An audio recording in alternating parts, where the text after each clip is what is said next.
Highway, ये शब्द सुनते ही क्या ख्याल आता है? तेज रफ्तार गाड़ियां, लंबा सफर और कंक्रीट ही कंक्रीट, है ना? पर जरा सोचिए, क्या यही हाईवे मधुमक्खियों का घर भी बन सकते हैं? आज हम भारत की एक ऐसी ही कमाल की पहल पर बात करने वाले हैं जो प्रकृति और प्रगति को एक साथ लेकर आ रही है। हाँ, तो आमतौर पर ये जो नेशनल हाईवे होते हैं, ये विकास और तरक्की का प्रतीक हैं।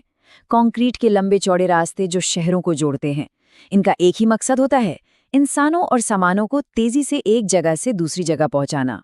और बस यही सवाल इस पूरी पहल की जड़ में है। क्या हम इंसानों की बनाई इन सड़कों को प्रकृति के सबसे छोटे और सबसे जरूरी जीवों के लिए एक वरदान में बदल सकते हैं? अच्छा, इस पहल को ठीक से समझने के लिए पहले ये जानना जरूरी है कि इसकी जरूरत पड़ी ही क्यों। ये सब एक बहुत बड़ी ग्लोबल समस्या से जुड़ा है, एक ऐसी समस्या जो हमारे भोजन और पर्यावरण पर सीधा असर डालती है।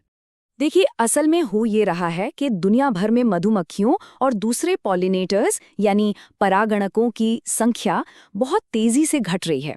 और ये सिर्फ पर्यावरण के लिए चिंता की बात नहीं है, इसका सीधा असर हमारी खाने की थाली पर पड़ सकता है।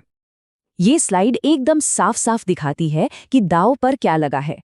एक तरफ जहां मधुमक्खियों की मौजूदगी से हमें लहलहाती फसलें और एक हेल्दी पर्यावरण मिलता है, वहीं दूसरी तरफ अगर वो ना हो तो इसका मतलब है कम पैदावार और बिगड़ता हुआ इकोलॉजिकल बैलेंस।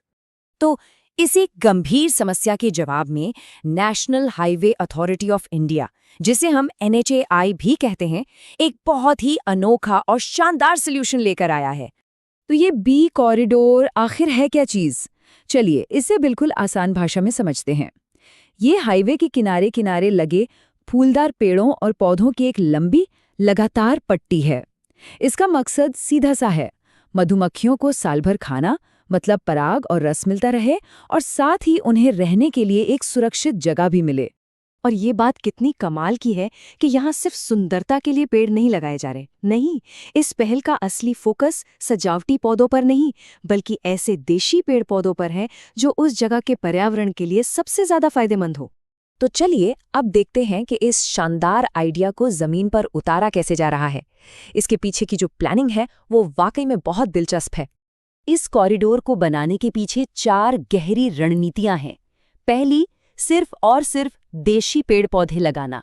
दूसरी, ऐसे पौधे चुनना जो अलग अलग मौसम में खिलें ताकि मधुमक्खियों को साल के 365 दिन खाना मिले। तीसरी, उनके घर बनाने के लिए सूखी लकड़ियां और खोखले तने छोड़ना। और चौथी, जो सबसे खास है, मधुमक्खियों के उड़ने के तरीके को समझकर सही दूरी पर पौधे लगाना। तो मधुमक्खियों के इस मेनू में क्या क्या है?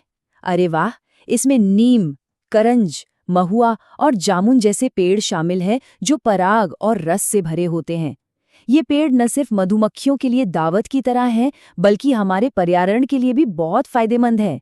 अब एक सवाल मन में जरूर आता है कि क्या ये पेड़ कहीं भी कैसे भी लगा दिए गए हैं या इसके पीछे भी कोई साइंस है?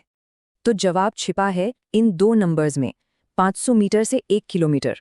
पेड़ों के हर झुंड को ठीक इतनी ही दूरी पर लगाया जा रहा है। और ऐसा क्यों? क्योंकि ये एक मधुमक्खी की एवरेज फ्लाइट डिस्टेंस है।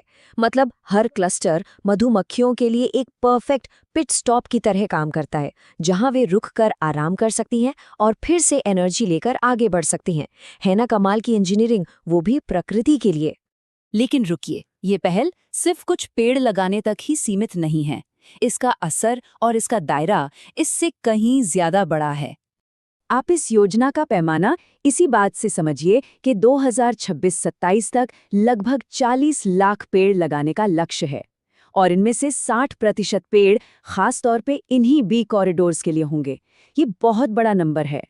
और इस पहल के फायदे भी कई लेवल पर है। इससे हमारी खेती और बागवानी का उत्पादन बढ़ेगा। ये पॉलिनेटर्स को सुरक्षित घर देकर हमारी बायोडाइवर्सिटी को बचाएगा और साथ ही ये हमारे हाईवे डेवलपमेंट को ज़्यादा इको फ्रेंडली बनाएगा। इसलिए ये सिर्फ एक पेड़ लगाने का अभियान नहीं है, ये हमारे हाईवे और सड़कों को देखने का एक बिल्कुल नया नज़रिया है, एक नई सोच, एक नई फिलॉसफी है। और आखिर में यह पहल हमें एक बहुत ही शक्तिशाली विचार के साथ छोड़ जाती है कि हमारी सड़कें प्रकृति के रास्ते में आने वाली रुकावटें ना बने, बल्कि उसके लिए एक सेतु, एक पुल का काम करें। ये विकास और पर्यावरण के बीच एक खूबसूरत तालमेल बनाने की दिशा में एक बहुत बड़ा कदम है।